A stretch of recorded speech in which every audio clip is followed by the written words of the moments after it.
Hello, everybody. Welcome to Terry TV and this beautiful Monday morning. A little cooler. Woo! That's what I like. First of all, right off the top of my head, I welcome all of you. If you are watching this live, welcome. If you are watching it later, welcome. Consider subscribing. But I am happy to have you. My name is Terry Hardin, and I am a pop icon. Done movies like Ghostbusters, and I'm an Imagineer. I designed the Dragon's Lair, and I am a Henson Muppeteer, and I speak all over the world as a fully trademarked artist and speaker. Hi! Right off the top, my birthday is Friday, so I will not be broadcasting.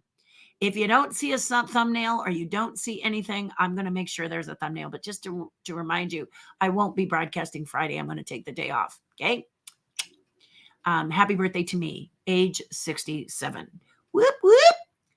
I wanted to talk to you guys today about Schlock. We've been having so much fun on this channel talking about movies you may or may not heard about that I think I'm going to make this kind of a trend. You are welcome to talk about anything. You can ask me a question if you want, so on and so forth. I will say that if your comments are hello to each other or what's up between yourself, I will not be responding to them here. If you have a question, I'll respond to that. If you have a comment, I'll respond to that. And if I understand what you're saying, I'll respond to that. But otherwise, I'll let your comments roll, okay? Just because for sake of doing it. If you're someone that notices that the comments are monopolized by people, don't let that get you down. These people are just excited to be here and excited to share. So, you've got that scrolling ability. Just scroll past if there's too much yakety yak that makes you feel a little anxious. I've had a couple of people that said, the live channel seems to be getting a bit monopolized by people in the comments. Well, it's a free channel, and just like it's a free country. So I'm perfectly happy to enjoy it, but I just want you to know I'm not going to read everything. Okay. All right. I'm just going to cherry pick questions and certain comments and stuff like that. So if you're saying hi to each other, I'm just going to glaze right over it, slide right over it, smooth like silk Kessler. Hope you had a lovely weekend. I did. Happy Father's Day to the fathers out there. My husband and his son had a great day. They decided to grab some Chipotle and watch Dune 1, the new one. No comment on Dune 1. That's not my place. But they had a great time because my son said, and it's my stepson, but he said that he needed to see Dune 1 because his girlfriend wants to see Dune 2, and she didn't want him to see 2 before 1, obviously. So now he's all set. They got him all set to watch Dune 2, and he was quite pleased. They had a great time while I went out to a birthday tea. My best friend took me to a lovely tea by the ocean. The ocean is my happy place. So the beach is a place that I love to be. I love to be by the coast. Anytime I get a chance, I'm running down there. I should paint it more often. I haven't painted it yet. I'm looking forward to doing that. But it's fantastic. It is a fabulous, this place is called Miramar by the Sea. And I don't know if you know about it, but it's a very elegant hotel. I'm surprised I haven't seen it before, because it's right around the Santa Monica area, which is kind of my stomping grounds when I go down there. I was surprised when she took me there that I had not been there before. Just beautiful, and a lovely high tea. We had a great time. We had a really enjoyable time. A little bit of champagne, lovely, lovely little cake with a candle in it, little dessert. If you've ever had English tea, you know how it works. Little tea sandwiches and a great thing for everyone to enjoy, but it tends to have that feminine flair. So men would have to touch with their feminine side, and there's nothing wrong with it, because if you like tea, then you're into it. And you know how much I like tea. If you don't, I'm sipping it now. I love tea, and it was great. It was just such a lovely day. We dressed up, and we went, and we just looked very elegant. We had a great time. There was a lady sitting. It was in kind of a conservatory setting. Now, if you don't know what a conservatory is, it's like a room made of glass. So it was really fun and very comfortable and elegant, but very like, a cut above. And there was a woman sitting there, and she just was the perfect she was a perfect person to paint. I've started painting, and I'm started, hone my skills.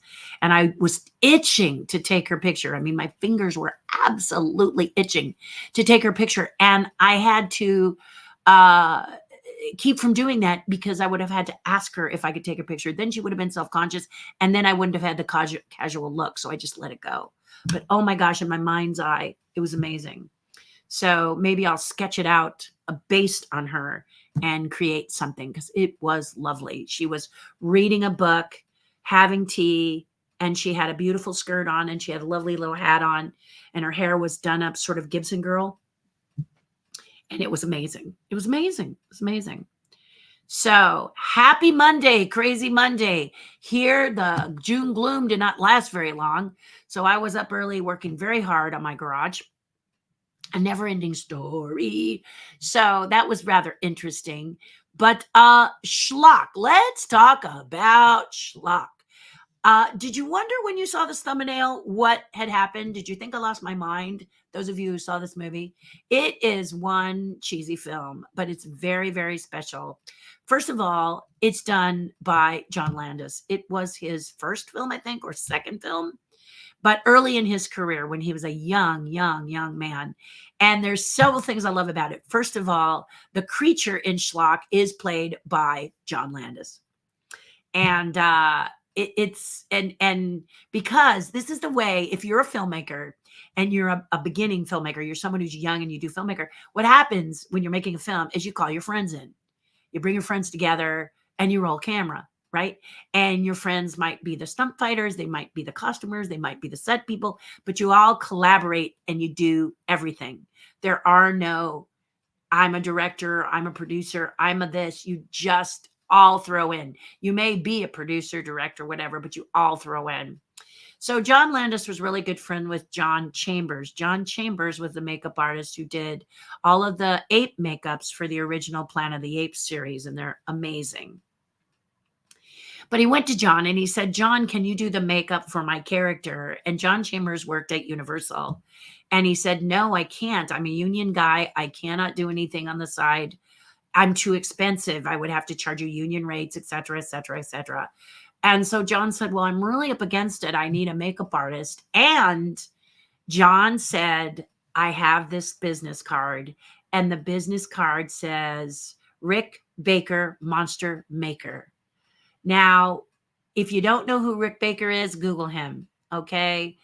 Amazing. Academy Award winning creative makeup artist. Brilliant. Studied under Dick Smith. Let me slow down a bit. I get excited when I talk about Rick Baker, who's been a friend of mine for quite some time, as had Dick Smith. And I actually got the pleasure of meeting John Chambers. So these makeup artists are quite brilliant, and most makeup artists of the day, I can't speak for today, but the ones that you fell in love with of movies like Planet of the Apes, of Star Wars, the entire first Star Wars film from 1977, the cantina scene that you all know and love, they were all Rick Baker makeups and masks. All Rick Bakers. Yeah. It's really super cool. So, and then Rick Baker went on to do American Werewolf in London and etc. There's not enough time to talk about his career. But here he is. I think they said he was like a 15-year-old kid. And Landis goes to him and, wow, you're a kid. And Rick's like, what of it? And so they make this movie. So I'm not going to tell you too much about it because I want you to watch it. Here's what you need to do. You need to find this movie Schlock, and you need to get the commentary. That is the good. So watch the movie and you're going to be like, Terry's nuts. This movie's crazy. But understand that there's some people in it that are his dad, Rick Baker's dad. There's some of that know John Landis, because this is the way you make a first movie. So sit through it the best you can. Or if it starts to bug you, put the commentary on, because that's why this movie is so good. The best commentary you are going to hear. Okay. It is great. As Rick talks about what it was like to be his first movie that he did and how he did it. I'm not going to tell you the cool stuff. We can come back and talk about it once you've seen it. Let me know you've seen it. But if you have not followed this commentary between John Landis and Rick Baker, you got to find it and you got to listen to it. Okay. I know the movie's on YouTube, but I don't know if it comes with the commentary. So Google that, find that. You could probably buy this film for less than a few dollars. So trust me, it's worth the investment for the commentary. It is brilliant commentary. And I've told Rick this. It makes him laugh every time I tell him and John Landis that it's such a good commentary. You know, a lot of times when people do commentary, they kind of get kind of long hair and they explain some of the behind the scenes and stuff like that, which I love. Don't get me wrong. I live for behind the scenes and commentary on films. This is my favorite part of films. I love to hear what it went through, what people go through in order to make a film that I know and love. And so I love this stuff. But as my husband points out, as more and more DVDs are made, they don't necessarily include behind the scenes, which breaks my heart because I live for it. I am not a Harry Potter fan, for example, but my husband for my birthday got me the $300 box that has a little jewel and a bunch of drawers and cool stuff, because at the time it had all 7 films for Harry Potter, and it was the only way I could get the behind the scenes. I love the art of Harry Potter. I wasn't a fan. I've actually grown to be a fan of the movies now, but at the time they weren't really following the books, and I found that to be frustrating. But that's how often happens in films, because they had, a book this thick and they had a movie this much that they could tell, But that being said, the art of Harry Potter is unbelievable.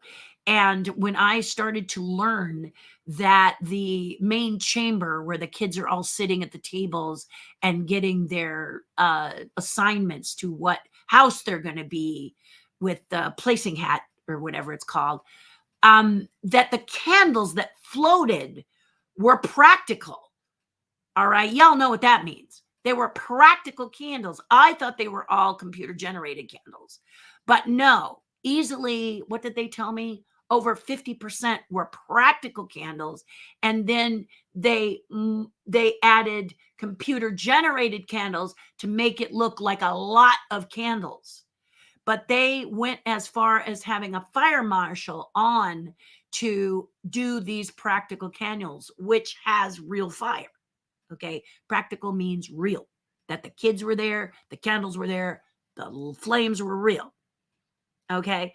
Computer generated, green screen, meaning people jumping around on green blocks and then they paint the scene in later, i.e. the newest Planet of the Apes films, all people jumping around on green blocks, very little practical. Okay. But in my day of practical, we built everything. Ghostbusters built everything. We had some CG, my husband has a term for it, but and with Star Wars, they would cut out the ships and then they would have them on a background and then they would put in the background later. That was done by computer. The Dextraflex camera, computer, but the ships were built. Model builders built the ships. I did rock work. I did some models. I did the actual beasties, puppets in Ghostbusters, actual puppets in the first few Men in Black series. So now a lot of it is just over to computer. We love it when someone marries both audio animatronic puppets, meaning practical with computer generated stuff. So it's not that computer generated is bad. It's just, it's better for the actor if both come together and the actor has something to act off of. Because let's face it, a silver ball and a green ball just doesn't do it. I remember the original Stuart Little with Gina Davis, and she really got angry because she acted off of a green little stuffed ball, like a ball with a little ball body and a little ball head.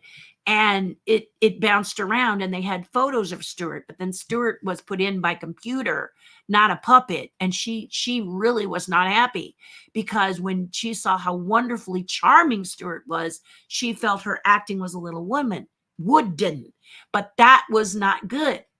Okay, she said, I'm perfectly capable, but I need, as an actor, you want to act off of something. So the next Stuart Little, they brought in a puppeteer to do it, even though most of Stuart was CG, if not all of Stuart was CG. Okay, you follow? So green screen,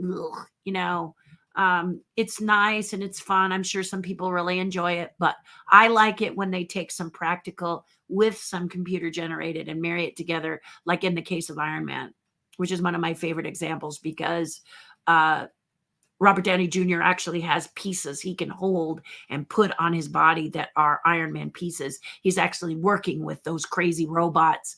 And Gwyneth Paltrow can actually hold the helmet in her hand, not a green thing where the helmet is drawn on later. You follow? It's just easier for an actor to have those practical props and things to work with. So that's how that works. But Schlock, way back. I mean, it goes back because John Landis, of course, has done other films. Rick Baker, of course, has done a multiple of films, won lots and lots of Academy Awards. And so you get to see Rick's talent at the very beginning, which is so cool. You love to see where someone, kind of launched from. And it's really neat. It's really neat. It's a movie that you can watch, and they talk about, Rick doing his first makeups on it's just great. It's great. It's great. The commentary is great. So do yourself a favor. It won't cost you much.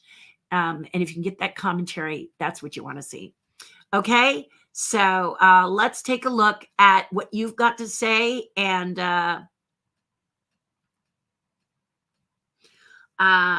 we'll go from there. Okay. I'm going to look through these comments here, and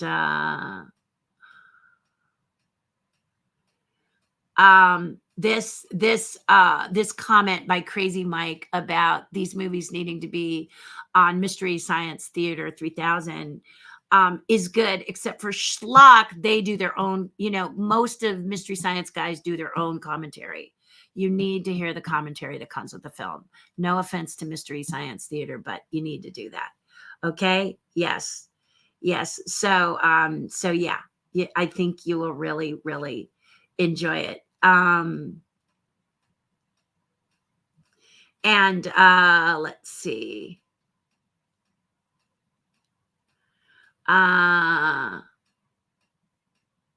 Good morning, Terry and Tribe here. This is from Francisca.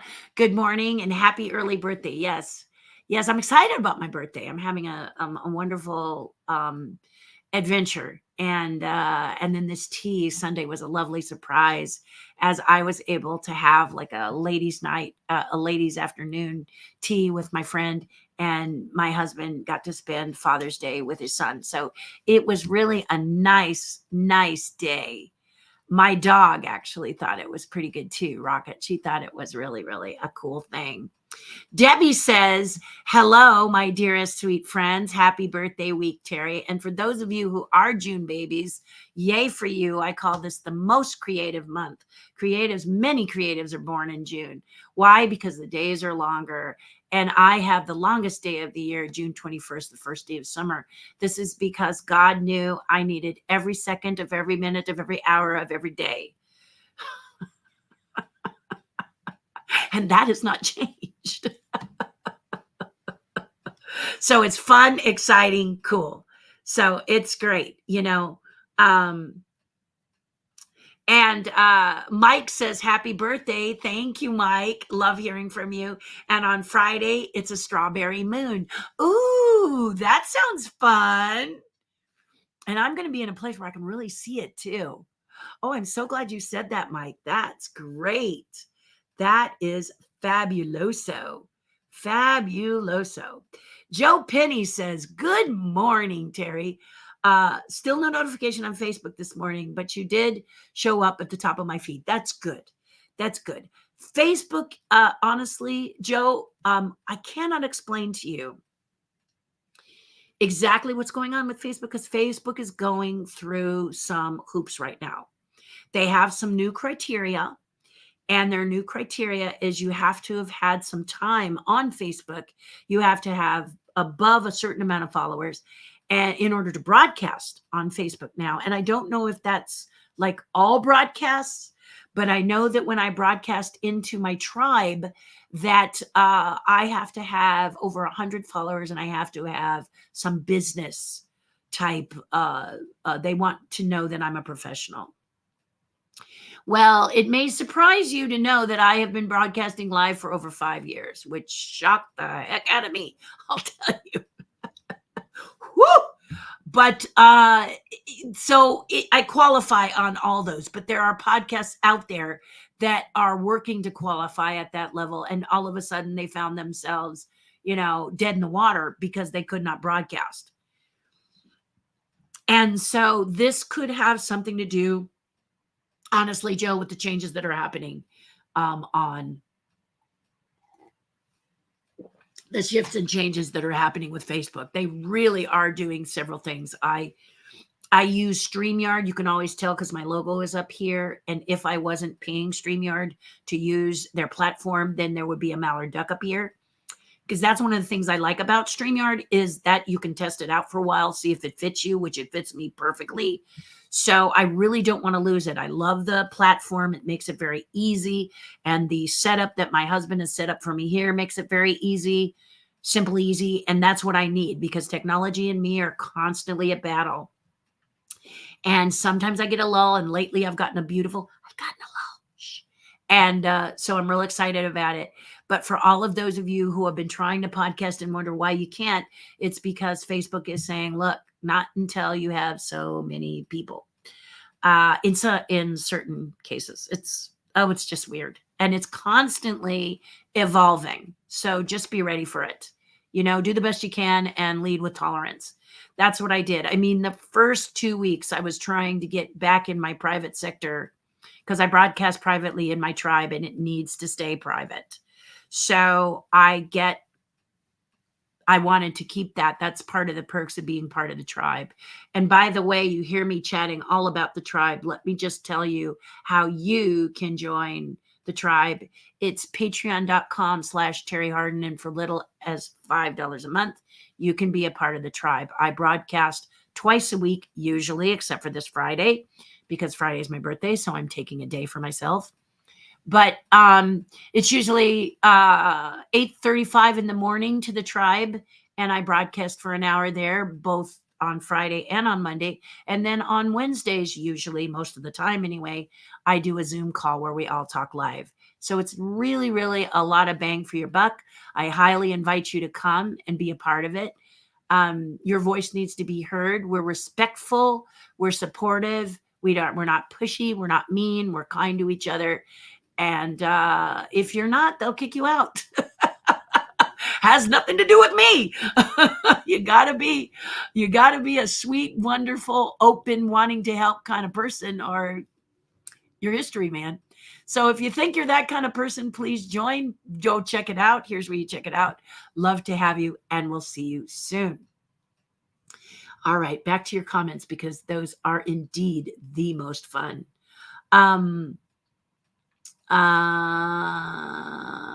Let's see.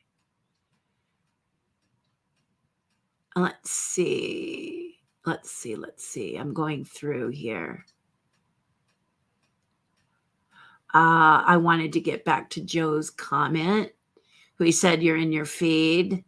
And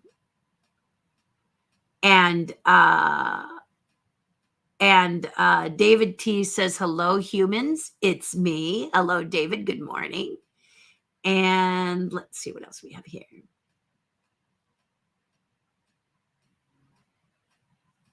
Okay, so Mike says, if you don't see me in the live stream on the 24th, he will be on the go in Philly checking out the sites. Well, see, you're taking some time for yourself, aren't you? Well, Mike, I love having you. I want you to know I do. I am excited, and I like that very much. So I am excited for you to go see the sites. Debbie says, well, let me just pop it in there. There we go. I am so glad you had a great time, Terry, and me too.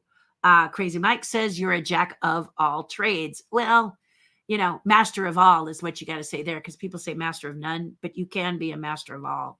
Very, very busy person. You don't want to put all your eggs in one basket, Mike. You know this, because what if Mike sends me a plethora of things that he's working on or worked on, and it's really neat. It's quite neat. And we've got a lot of people who are very creative on this channel, and but there are those who they will work for a particular company and they won't do anything else, and you need to create a bed of feathers for you to fall back on just in case.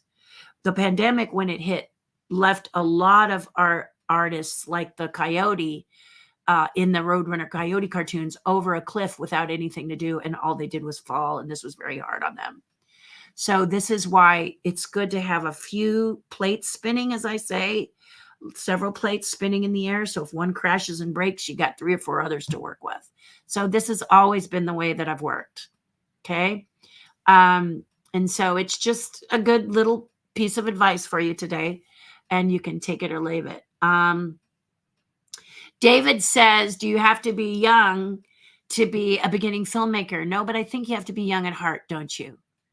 You have to be someone who has a passion for it and understand that it is difficult work, isn't it? Now, I think it's a little bit easier today because you've got the internet, you've got YouTube, you've got Facebook, you've got TikTok, where you can do your creative stuff and just pop it on there. I was speaking to an animator the other day who said, the bottom is falling out of the industry. Maybe working for a company is more challenging when it comes to being an animator. But if you're a passionate animator, you have these venues to work on. Just create with your friends. Put it up. They're watching. Trust me. And then share your dream. Share what you want to do. Don't just put it up and don't say anything. Don't just post it and not say anything. Post it and post your dream. What are we supposed to do with it? Right? So if you want to be an Imagineer, create an attraction. Post it and then say you want to be an Imagineer. I don't care what age you are, but you got to tell us what you want. Otherwise, you get like. I mean, like lemons. That's all we do. Lemmings. Like. And that's great if that's what you're going for. If you're going for the likes, power to you. But if you're looking for someone to give you an in a production or a job or something, you got to post what you want from it. I'm always talking about wanting to meet Clint Eastwood because I think someone out there, hopefully Clint Eastwood, will pop in and say, okay, Terry, I'll take you up on your offer, which is I'd like to take you to lunch and tell you about how much I love, just talk to you a little bit about Good, the Bad, the Ugly, because I'm a little bit obsessed with Good, the Bad, the Ugly. And the reason I am is because I met the other 2 performers. I met the bad and I met the ugly. Now I want to meet the good. And I got to tell each of them why this movie was important to me, why this movie was special, what about it I liked. Because I'm a character actor. I don't character act as often as I'd like to, but I do get roles off and on. And I'm always watching the character actors, which are those salt and pepper people that season a good stew called the movie. All right. I love watching the people who make the movie appeal better by the way they fill a frame. So based on this question from you, David, it goes off for me. It brings me off on a tangent because you don't have to be young, but you do have to be young at heart. You do have to be passionate, don't you, to get started? Because when I was a kid, I thought everyone, if they wanted to do something, they just did it. As I got older, I realized more and more people were in their own way. So get out of your way and just do it. Don't worry about the outcome. Just do it because it's fun. Post it and then let everybody know you thought it would be fun. You thought it would be cool. You got together and you did it. How they decided schlock was something they wanted to do, listen to the commentary, but they were having fun. And I think that's the key, isn't it? I mean, you hear it all the time. And maybe some of you feel like it's kind of, trope or whatever the word is, but it's not. As long as you're having fun, I think others will too. And there's a lot of first films out there where people did them and they love them. Maybe they did it for a school project or whatever. In the case of Schlock, John just wanted to make a movie and he wanted to make a monster film. And he came up with this one. And he was very, very excited about getting to work with someone like Rick Baker. He didn't know it, but then you get collaborations that are magical. And now years later, Rick is really amazing. He's retired now, of course, but he's amazing. He did Planet of the Apes makeups that are practical, that are absolutely phenomenal. The women weren't that great, but that wasn't Rick's fault. The women on that Planet of the Apes, where he does the beautiful orangutan and the incredible chimpanzees. If you haven't seen the one that Rick Baker did the makeups for, it's worth a watch. It's not a great movie, but the makeups are incredible.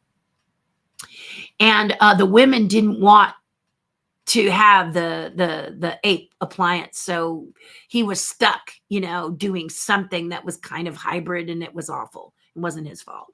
It was awful. But you'll love the other makeups. They are just, and they work so beautiful. Oh, and it's all practical. It's practical, guys. You gotta see it because it's real makeup.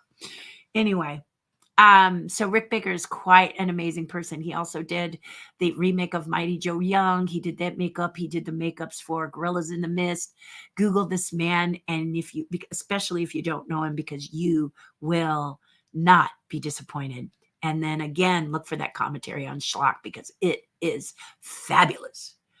I mean, everyone talking Inside Out, the current movies, which I have not seen it yet, but I love current movies, okay? I'm really looking forward to Deadpool and Wolverine. I think the marketing plan on this movie is absolute genius.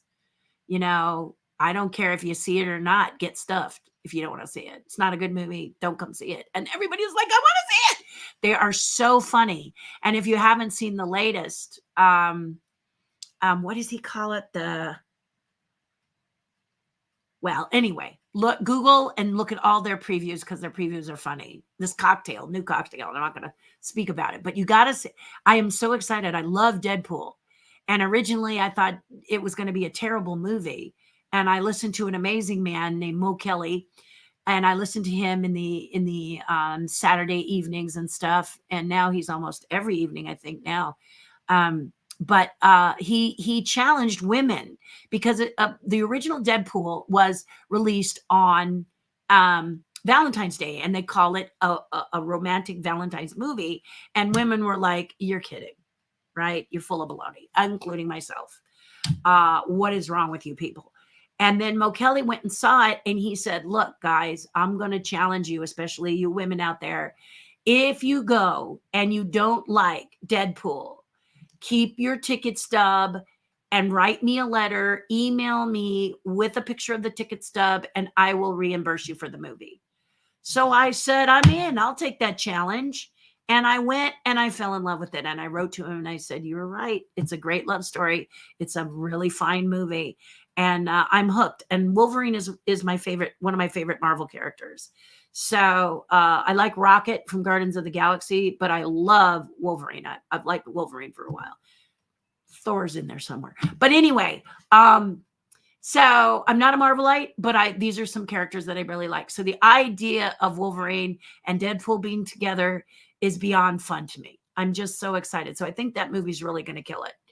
But the reason I'm talking about that movie is it's about fun. Schlock, they got together and had fun. Okay?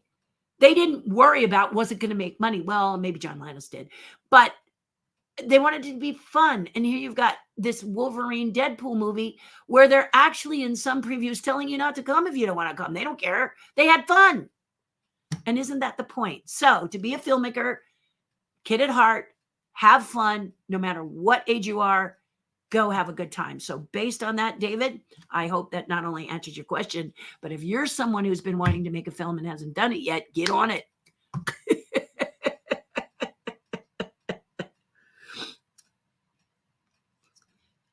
Mike says, All you need is a camera, a plan, and an idea. It starts from there. Great advice.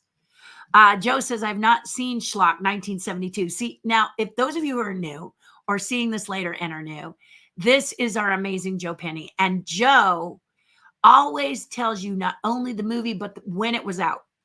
He keeps me looking good. So I love posting what he has to say because it's always great. I do recall seeing a clip of it where Schlock is tearing apart a car. And I remember laughing my hiney off at it. I need to see it. And Joe, I can't wait to hear what you think about the commentary, because you are really going to love this commentary. All right. So be sure to make sure that if you get it, you get to have the behind the scenes commentary. It plays while you watch the movie. That's the commentary, as opposed to special features, which are usually after the movie. You know, you click in on them, and there's great stuff. It's great stuff, and I know you're going to love it. I know you're going to love it.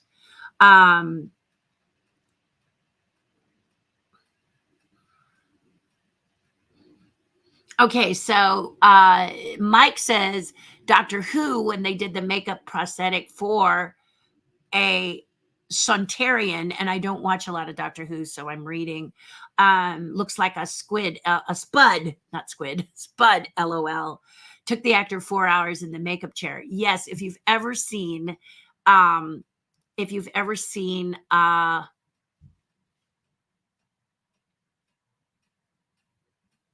is it no? I want to say no. I'm wrong. I'll remember it in a minute. It has Ming the Merciless in it.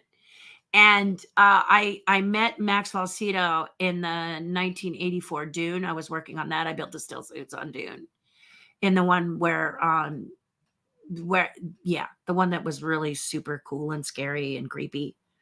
I'm not biased. I just think that, you know, if you have Frank Herbert, the author, standing with you while you're making the movie and while you're building the pieces, that it's going to be better. And I think it is, but that's me. Okay, not to mention that you got David Lynch as a director, so it already is wacky and wild and weird because he's wacky and wild and weird. But the and I should show that for you. I could leave that there. Max von Sydow was Ming the Merciless in this other movie, not Dune, but in this other movie. I met him on Dune. And it took him 6 hours to be dressed up, you know, made up as Ming the Merciless, bald head, cool collar, all that kind of stuff. And wow, I have to tell you, Flash Gordon, there it is. Flash Gordon, he played Ming the Merciless, and he loved it. We talked, he said it was hours in makeup. I had to get there early, but he said I would look in the mirror and see a completely different person. So it really helped him to get into his role as this character. He really, again, what did he do? He had fun. Absolutely had fun. Mike talks about all Doctor Who's have behind the scenes. In the 1970s, stunt team was called Havoc, and a few guys from the army on set to teach the actors how to handle the weapons, since you know, so exactly. Commentary and behind the scenes, I think, are what make DVDs and Blu-rays great. However, more and more are not doing that. So Debbie says, I started watching Harry Potter a couple of years ago, and now I love the series. Yeah, the behind the scenes of the series of this is also great. And if you ever get to London, you need to go and see those actual sets and those actual props and those actual things that make up Harry Potter. It will bring tears to your eyes how wonderfully fun though everything is. You actually get to work the snake door, which I spent a long time playing with the snake door. Just really fun. Mike says, and we all know this for sure, firing blanks, even a blank round, can hurt you. There is a flash coming out of the end and hot gases. This is how in the movie The Crow, the main actor was killed. So yeah, it can kill you. So if you're screwing around, and you shouldn't be. So, you know, you never should play with firearms in any case, on set or off. We just saw what happened on the set of whatever that Western was. Just a mess, you know, and it's stuff you can't take back. So, it's good that you have real professionals. Don't just, there's some places, some things you do that you do not save money on. Do not go bargain basement when it comes to stuff like that. It can get you into serious trouble, as we have seen, haven't we, Mike? Yes, indeed. Walt. Hello, Walt. I saw the movie back in the day, but the commentary was not available. So what happened is there's a place in Studio City. It's not there anymore, called Dave's Video. It was the go-to place to meet a lot of these people who did these films, not only schlock, but movies like The Haunting and Rosemary's Baby. You got to sit at panels. It was like an impromptu thing because Dave was such a fan. And then, of course, things changed and Dave's is no longer in business and the laser discs are gone. We ran into countless actors. We remember bumping into the kid from the Terminator 2 who plays the lead kid, and it wasn't that pleasant, but he was not, at least he said hello. But the fact is you were constantly running into people like Tarantino because it was the go-to place to find the best laser discs, the best equipment, the best DVDs, and talk to a lot of these people like Rick Baker, John Carpenter, and stuff like that. It was amazing. It was amazing. So they did the commentary just before Dave's closed, I think. And so it is available. I'm telling you, you can find it for a song. It's not going to cost you that much because a lot of people look at it as a stupid movie, but it's a first. So it's very inspiring. It's a lot of fun and I love it. So the commentary, you'll go crazy. You will be laughing hysterically. So you will enjoy it. I did meet John Landis and his wife at my work during a JPL tour. They were so kind and gracious and really interested in space. Walt, they are brilliant. His wife, number one in the costuming community. She's written a beautiful book. They are a lovely couple, a lot of fun to be around, as you have just said. So yeah, and he's joyful. He's always joyful and giggly. So it's really been great to know him. My husband was doing jury duty now is mostly mandatory. You at least got to go down there and not be picked. But he was there and he got picked and John Landis was chosen and they had lunch together for a couple days.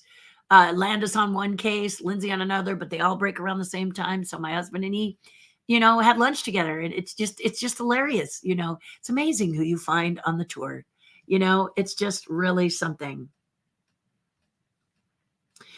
Crazy Mike asks, Terry, have you ever seen the movie Small Soldiers? You don't need to explain it to me because I built the walk-around characters. Do you understand what that is?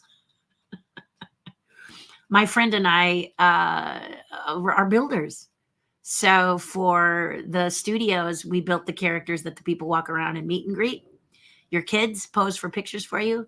Yeah, so we not only saw Small Soldiers, we built a lot of the characters for the amusement parks and things like that. It's a small world, those Small Soldiers. Quite a movie. Definitely worth it, right? Debbie says, I am like you. I took film study in high school. I love researching and studying how movies are made. I did my paper on how The Wizard of Oz was made. Now there's a movie. Debbie, we won't go into it, but there's a movie because the little people were really something. Stinkers, carousers, really a voracious lot, if you will.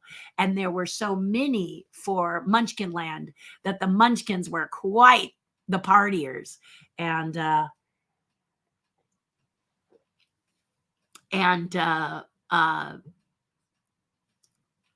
just something. In fact, I did the Renaissance Fair years ago. My husband and I did. We weren't husband and wife at the time.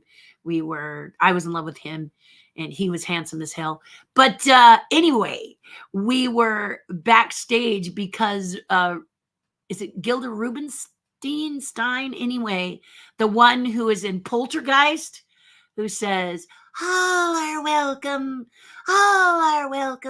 to go to the light. Anyway, she was a Renaissance Fair participant And backstage, she told the stories of the Wizard of Oz when we were on break, and it was wonderful. She was one of the Munchkins. And then, of course, was in this movie and went on to do several other movies. Wonderful woman, such a sweetheart, and just loved telling us about what they used to get up to during the Wizard of Oz. So what, Debbie, I got to tell you, yes, yes, yes, and yes.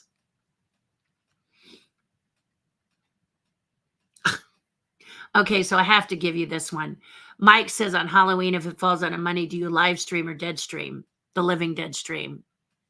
He's a punter, as is Joe. That one was worth it. So you got one. You got one in there, Mike. Francisca says, my son was supposed to have your birthday off, I think, but was delayed a day. And he shares it with, he was supposed to have the same birthday. And now you share it with Floyd Norman. Yeah, except for that you're not, 80 plus? Floyd is just a doll baby. It's nice when people are around your birthday because you've got Floyd,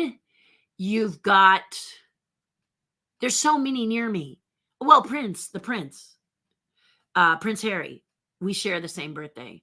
Yeah, the minute I heard that as a young girl, I said, I wonder what he's like at the palace. And all of a sudden, these news stories came out about him, causing havoc at the palace, sliding down the banisters and such. So June babies are a handful. We are really wild and crazy and a lot of fun. Happy to be a June baby and happy to be a member of the 21 Club. That means if you were born on the 21st, we tend to reach out to each other and chat with each other about what it's like to be born on the 21st. Joe Penny says, a new record has been established Saturday night. The King of Texas Country, George Strait, performed before the biggest audience for a single ticketed concert on American soil at Texas A&M University's Kyle Field. 110,905 people in attendance. I posted photos on my Facebook profile. I'll have to check it out, Joe. He's really into this stuff. But wow, a place I don't want to be. That is about 100,000 people too many for me. But power to you if you're on that stage, rocking the house. Good for you. CJ Lane, how are ya? It doesn't seem like 5 years. Time is moving fast. You have helped me see the different points of view, laugh, and enrich my life. Thank you. Thank you. Thank you. But yeah, this is the idea. During the pandemic, I used to on Fridays broadcast for over 6 hours consistently because many of you were missing Disneyland and you needed this interaction. So I just stayed on the air. A lot of people don't think that this is like a show, but they are. These internet shows are just as much shows as the radio shows or other shows. It's just not as easy to necessarily plug into them, maybe. But it's getting easier, isn't it? And it's really worth it to just let people know they have a place where they can gather and like-minded people and state views in a civilized manner, isn't it? Yeah, absolutely is. Let's see. Here we go. In the A-Team TV show, a lot of plot parts were around Hannibal in a I can't pronounce that word, movie. Then the army would show up in the set and outwit them and make their getaway.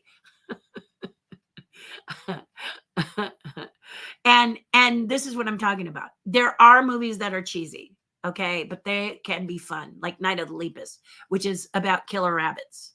Now if you don't know Monty Python's Holy Grail, that rabbit is very scary. But the rabbits in Night of the Lepus are just really cute. And they try to make them slow-mo and make them scary. And people try their best to look afraid, but they're rabbits. They're bunnies. So it doesn't come off like they'd like it to come off. But it's still fun. Crazy Mike says Flash Gordon. So see, I remembered on my own, but thank you for doing that. Debbie says, I just Googled the movie Schlock Now. I have never seen it. I'll watch it this weekend. And don't forget the commentary, Debbie. Don't forget the commentary. Try to find it where you get to hear these two guys talk over it. Watch it first. I think it's only like about an hour and a half, 90 minutes. And then it might be 2 hours, but I think it's 90 minutes long. So it's very easy to then watch it again with the commentary, or watch it for a little bit to get the feel for it, and then watch it with the commentary. And after you see the commentary, you might want to watch the whole movie. It kind of depends on where your head is at when you watch it. They insist that you watch the movie first because they'll be telling spoilers on the commentary. But sometimes it's kind of fun to watch the commentary first on a movie that's kind of schlocky, and then go back and then take the commentary off. So however you want to see it, it's a great popcorn movie.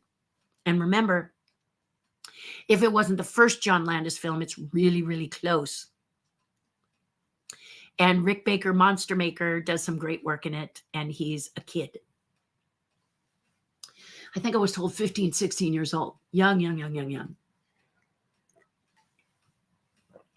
What just shows you, where there's a will, there's a way. And he did. He just created, and this is what we do, right? For those of you who love stop motion, Ray Harryhausen, same deal. Saw the King Kong, 1933, and went went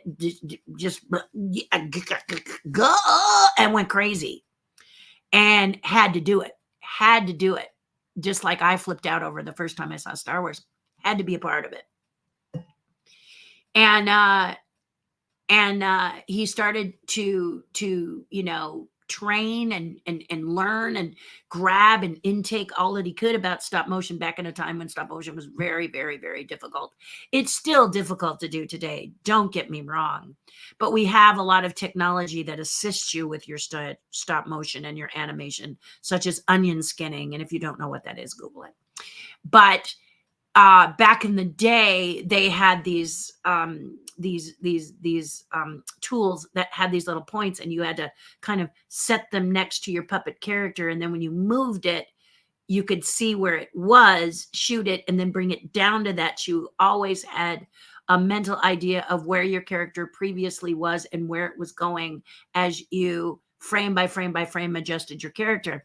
Now, the problem is that if the phone rang, Harryhausen and The Wizard of Speed and Time, which is another great fun thing of someone who had fun. They would tell you if the phone rang and you had to answer it, because it wasn't a cell phone right next to you. But if you had to answer it, and then you'd come back and you'd go, where was I? Because you couldn't just roll back or forward and see where you were in your sequence. You had to develop the film and see if it worked. If it didn't work, back to the drawing board, shoot that whole scene again, which meant days.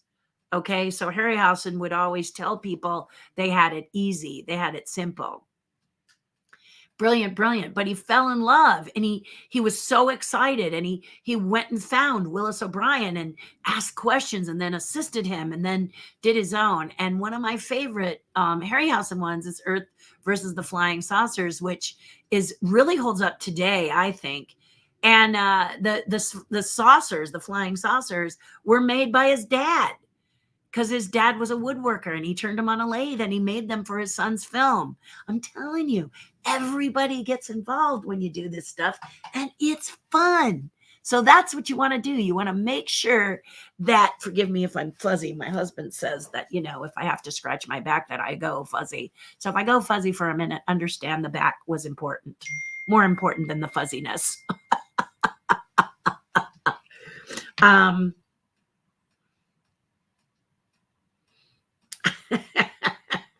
Okay, perfect. Let me just say perfect. Perfect. There we go. Okay. Yes. Fun. Forgive me I don't see Mike today.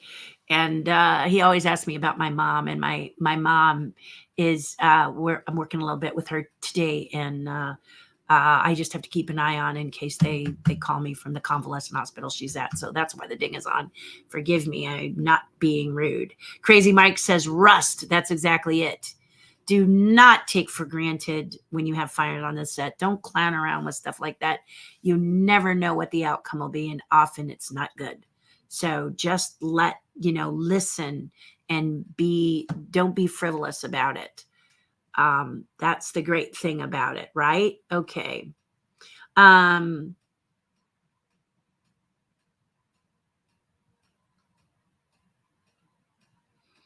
Okay, this is cute. This is cute that Mike writes. Once at a DW con, I was in the elevator with the Bessie model I built. Bessie is a roadster, yellow, and the actress Katie Manning got in the elevator and she said, "Love, it's Bessie," and got a kiss. So I think you're saying you got a kiss, not Bessie got a kiss, right, Mike? Yes, on the cheek. Good. Good you fixed that. Good you fixed that. Zelda Rubenstein. Thank you, Joe. I knew you'd come through to me. She was a lovely person. We knew her for a couple years because she worked the fair and we worked the fair. My husband and I worked the fair as young people. He was not my boyfriend, but he was my good friend. Anyway, she was there backstage and she told us all kinds of lovely stories about the Wizard of Oz. It's great to hear stories from people who've been there. There's nothing beats it. Okay? Nothing beats a story from someone who is actually there, which is why I like behind the scenes and love commentary. I really do. Some commentary is really dull, like the Exorcist commentary. He just tells you the movie. So don't even bother. It's so boring. But most of the time they get the picture and it's good. Joe says Saturday, the Tribeca Film Festival had its final events of this year. I found out too late, but Martin Scorsese and Robert De Niro were at the Beacon Theater on the Upper West Side at 2 p.m. for a retrospective of Mean Streets. That's another great film. And thank you for saying 1973. I would have loved to have been there. And guess what? See next slide. The next Joe Penny slide. I'll get to the part two. Looks like let's jump to that right now. Also 2 p.m. Saturday and also part of the Tribeca Film Festival, Steven Spielberg was in Lower Manhattan for a retrospective celebrating 50th anniversary of the Sugarland Express. That's a pretty fun film. I couldn't believe it. Two of my film heroes, both in Manhattan at the exact time, and I'm in Queens, found out too late. Arg, I know. Behind my head is a picture of Steven autographed for me because we did Flintstones together. Steven Spielberg and I and John Goodman and all those people. We did Flintstones. So this is a picture. I'll zoom in and on it some parts, but just know that's Steven right there doing his camera thing with his autograph on it. It's pretty neat. Yeah, I found it while cleaning my garage. In perfect condition because I'm that crazy. But there you go.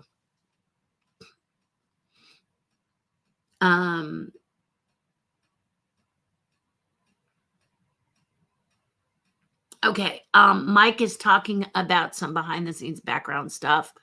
You hear bones breaking. It's Foley artists breathing. What they're doing is they're breaking celery. That's very popular. Also, cabbage being hit. I used to do Foley at Disney. Yeah, because the cool thing at Disney is if you get out of your little zone and you walk around, they ask you to do a lot of fun things. So I did voices at one point for certain parts of the park, as did my sister. And then I did a lot of Foley, like walking in the sand, gravel under your feet and stuff like that. Horse, the sound of a horse with coconuts half banging on a wood board, the sound in Star Wars. Yeah, it's piano. I think my husband said piano wires for that laser, for the blaster laser effects or the pew pew. That comes from the microphone next to the piano wire doing that. Yeah, it's great. Hit on high tension. There we go. So high tension wires and making that sound. Anyway, it's just these things are really special. Foley artist, I think, would be a super fun job.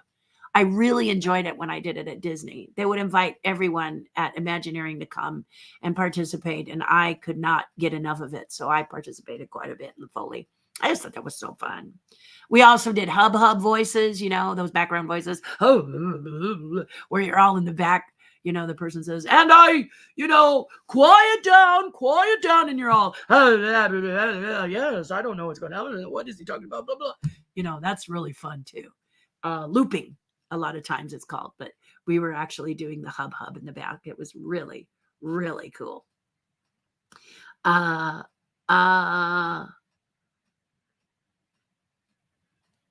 and here we have Crazy saying in the movie National Treasure, the part on the Intrepid, the aircraft carrier, was filmed on board when he jumped off the deck into Hudson, like 4 stories down, splash. Yeah, yeah, exactly. Exactly. Exactly. So basically, what we learned today, what we got from today, is that if you have a movie you love and you've never experienced the behind the scenes or the commentaries on many of these films, this is yet another reason to have your own library. The main reason is because that most um, companies are putting their films behind a firewall, and that firewall costs a couple of bucks, doesn't it? In the case of Criterion, 10 to 12 bucks a month, because Criterion really has some obscure but creme de la creme and often commentary associated with their movies. But Disney Plus, there's a firewall. Hulu, there's a firewall. Paramount, there's a firewall. AMC, there's a firewall. Max, always been a pay per view thing, or not per view, but a pay channel, because it used to be HBO. Showtime used to be the same way. I mean, I don't know where Showtime is. Are they still around? I haven't seen them much. But the point is that you've got a lot of nice free channels, but a lot of people are putting their content behind a wall. You have to open by paying a fee. And if you pay the fee of every kind of thing you want to see, you're spending a lot of money per month. Whereas if you have the DVDs or Blu-rays, you can see it whenever you want. A one-time cost. You get to put it in your DVD player. Bam, good to go. So this is what my husband and I discovered a few years ago, and it's been the smartest thing we've ever done. It's a very, very intelligent way to see what you want to see when you want to see it, because sometimes they pull it off. And maybe it's something that you really enjoy, but they take it off because, not a lot of people are watching it, or they consider it to be too old or whatever. And you may like it. You may love, love, love it. So this is one of the reasons that I think talking about this stuff to you and sharing with you this stuff. And like I said, you've noticed there's been questions about other stuff too. If you want to know about my Dragon's Lair, you want to know about Ghostbusters, you want to know about some of the other things in my career history, or you're an artist and you got a couple of questions, you're welcome to ask them here. In fact, maybe we'll have a Q&A. I used to do those. But I'm going to start to, kind of include a little movie for you to see, because I think you will be pleasantly surprised. A black and white film that you will like, that when you watch it, wow, the way it looks, and the way the stuff is great. Wild and crazy films like Eraserhead. Friend of mine the other day said they went to Europe and they saw Eraserhead in Paris. English with French subtitles. Oh my gosh, I can't even imagine it. The movie is so bizarre and wild, Eraserhead. But you also have movies like The Cabinet of Dr. Caligari, which is a silent film, but also very chilling, and the basis for a lot of movies that you've seen today. A lot of these are foundations for movies that you've seen and thought, wow, they're so cutting edge. It's because they've looked at some of these older films and they were influenced by them. Tarantino is one of the people that's just very influenced by a lot of the films they've seen, but they all are. All these good filmmakers are going, I love the way that the scene looks in this movie, or I love the way they shot that, or I love the feel I get this, or I love the ruthlessness, or whatever. Yeah. So well worth it to check out some of these films.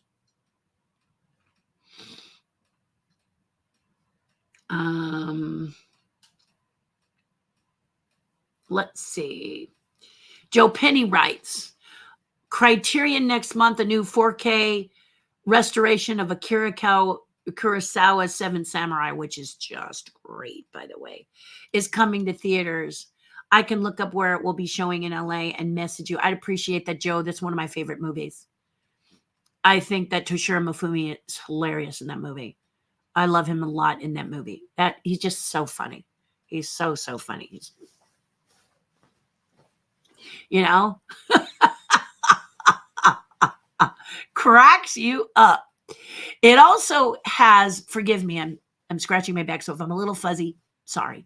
But now I'm back in focus. It also has one of my favorite actors who was in a lot of Kurosawa films, and I cannot tell you his name. And Joe, you may know him, but in the Godzilla movie, I think it's Godzilla. Lindsay would be able to tell me, but Godzilla, it's phenomenon. And he says, the translator goes phenomenon, phenomenon, phenomenon. And we always go phenomenon. And he's a great actor, and he plays one of the major doctors in the original Godzilla. Well, he's also one of the major samurai in Seven Samurai. So a very popular actor, really talented, very, very good. And I love seeing him in films. Right now, I got a gift. It's my birthday, so I'm getting some gifts. But Hulu gave me a gift of 30 days for free.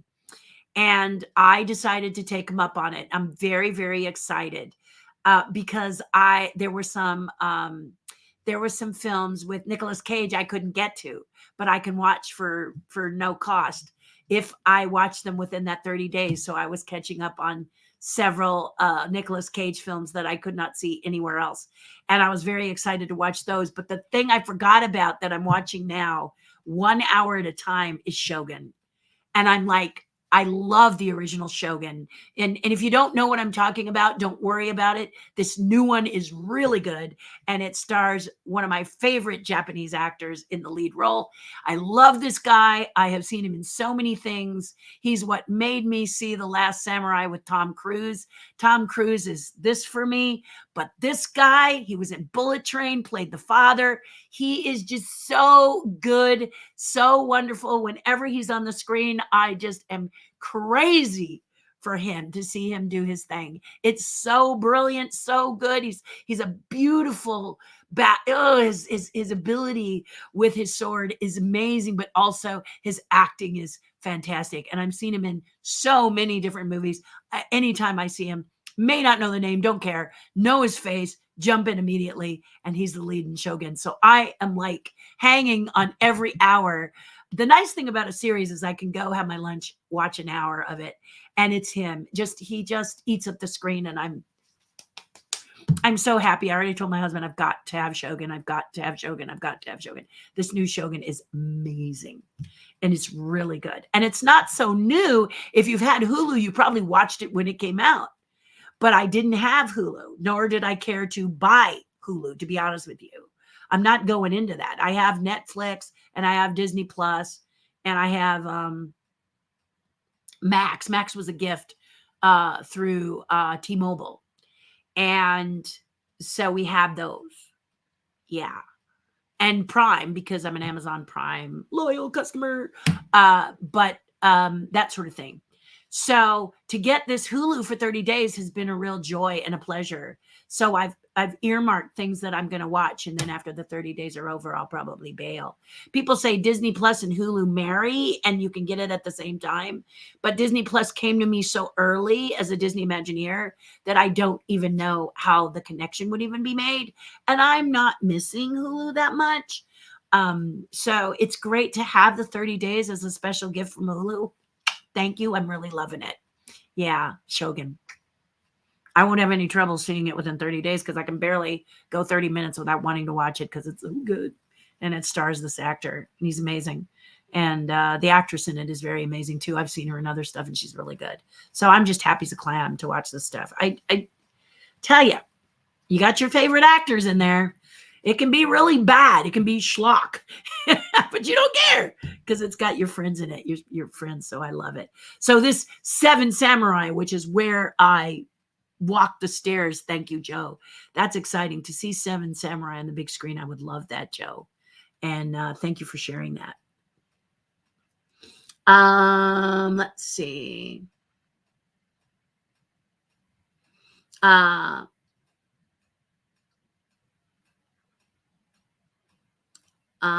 Let's see. Mike says, Battleship, the vets working on the Battleship Missouri, the World War II vets in the movie are real.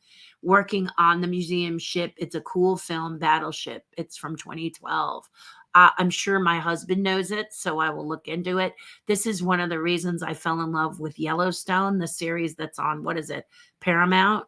I don't have Paramount, so I'm going to have to wait, but I own most of the series. I own 1 through 4. I just don't own 5. And I loved it because of the real authentic cowboys. Joe Penny can attest to this.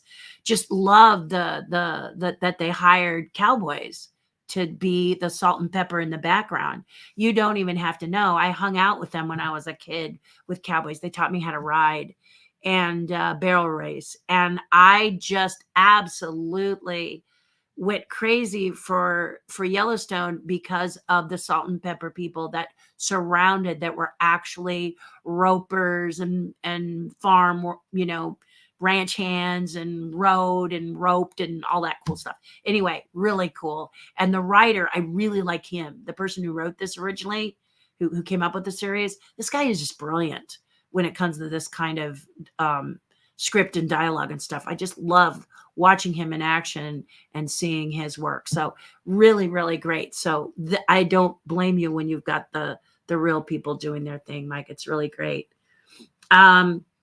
He also says he will be on the battleship. Is that New Jersey? The main guns on the battleship fire 1,600 rounds, 5 feet high, 16-inch with width. Oh, he's talking about how big the bullet is, if you want to know what that is.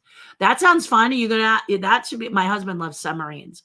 So anytime there's a submarine docking anywhere, if we can get to it, we walk through it. We walked through, I think it was, what was it? A Czechoslovakian, or I want to say it was a Russian submarine. I don't know how they handle it because it is so tight quarters in submarines and they're so deep under the water. 2 things to me that just go, no, but my husband loves submarines. He goes crazy from them. The Nautilus, of course, being his favorite from 20,000 Leagues Under the Sea. Joe says, I'll message you with that Japanese actor's name. It's on the tip of my tongue, but I just can't. I know, right? Joe, it's so sweet that you're even trying. But we both right now have the picture in our minds and we are linked. Ooh. Because it is, it's so good. Mike says, since I have Hulu, I need to watch Orville.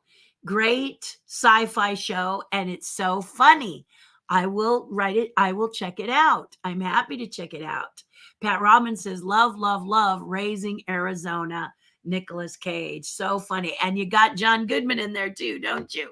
Yes, it's one we haven't grabbed yet, but I do plan on watching it. The Nicolas, I've mentioned this before, and Pat, I don't know if you were here when I mentioned Nicolas Cage and his body of work. Unbelievable. If you have a Roku, which is what I have, and you search and you speak into the microphone, Nicolas Cage, it is categorized to the point Nicolas Cage movies, action Nicolas Cage, romantic Nicolas Cage, sci-fi Nicolas Cage, thriller Nicolas Cage. And it just is like a lot. There are so many. It's so cool. You should see my Nicolas Cage collection. It's getting bigger because I got to see things that were suggested here, like Drive Angry. I can't get over how much I love that movie. And then the other one is The Retirement Plan. I'm nuts for that. He's got 2 more or 3 more films coming out that I can't get near right now because they're not streaming, but I'm so excited to see them when they finally do. I can't wait. They are just so much fun. And so great. There's a movie called Next. I don't know if you've seen that with Nicolas Cage. It's really cool. I had to watch it twice so I could really get a hold of it, but I really liked it. Knowing is another one I thought was fantastic. Just great. He just is in a huge body of great films. And Lindsay and I are like, oh yeah, this one, blah, blah, blah, this one, blah, blah. And then there's movies that are awful, like Deadfall. I think it's called Deadfall, where he does an accent and you think you're going to die. The accent is so bad. He also does an accent in his directorial debut called Sunny.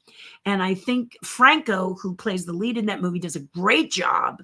But the movie it was the first directorial. So I honestly wish it had commentary.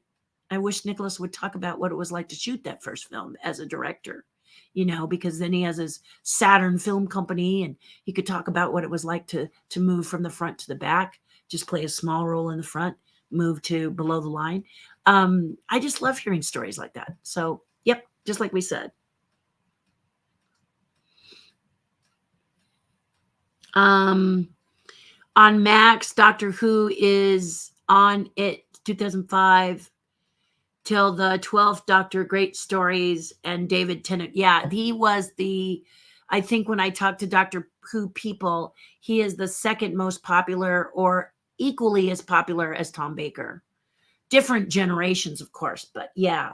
He's neat because he has a Zanty Misfit face or whatever. I can't make a Zanty Misfit face, but he does a really good Zanty Misfit face. And if you don't know what a Zanty Misfit is, you need to be watching Twilight Zone. Twilight Zone? Outer Limits. One of them. I think it's Outer Limits. And it's so good. It is really cool. That's all I'm going to say. I have the Outer Limits too, because I'm a fanatic about Twilight Zone and the Outer Limits. So there you go. 2 shows when I was a kid scared me and still continue to do that. Joe Penny says, season 5, part 2, Yellowstone is currently filming in Montana. New episodes arrive in November and probably are on Paramount Plus, which I don't have. So I'll wait. I'm good. I'm a very patient person. I'll just watch Shogun again. Plenty of time. Mike says, on the Orville, the captain, first officer 2 in command, the officer 2 in command is his ex-wife. Well, that's nice for a good mix, right? Of course it is. Hi, David. I was on my way out. And David, I'm sorry. I hate when I have a flat tire, but I have a really good AAA guy. So nice. So nice. Yep. AAA is on the way. And so am I, guys. Thank you for a lovely time. We kept it at 1 hour, 16 minutes. This is what I need to do because I have lots of work, lots of art to do, lots of things that I need to catch up on. But most of all, I hope you all have a beautiful week. Do something nice for someone else. It'll make you feel a whole lot better. See Schlock. Get some popcorn. It's a real fun popcorn movie, but don't forget the commentary. And on Friday, remember, I won't be broadcasting. So see you next Monday, unless, of course, you're Mike, who's going to be seeing Philly. We wish you the best, and we hope that we see you very, very soon. You'll really, really enjoy it. One more comment from Mike, who says, Max, if you check out DW, must watch Day of the Doctor, meaning Doctor Who. Late, great John Hurt. So another great piece of advice. I love you guys. Again, do something nice for someone else and make you feel a whole lot better. Enjoy yourself. Enjoy the week. We're going to have June Bloom back for the week, but then on the weekend, it's supposed to get really awful hot again. Oh, well, we know it's coming. We are ready, right? Well, I'm not ready. But anyway, love you guys. We'll see you soon. Catch you next Monday, okay? Hugs and love, and we'll see you soon. Bye for now. Be well, everybody.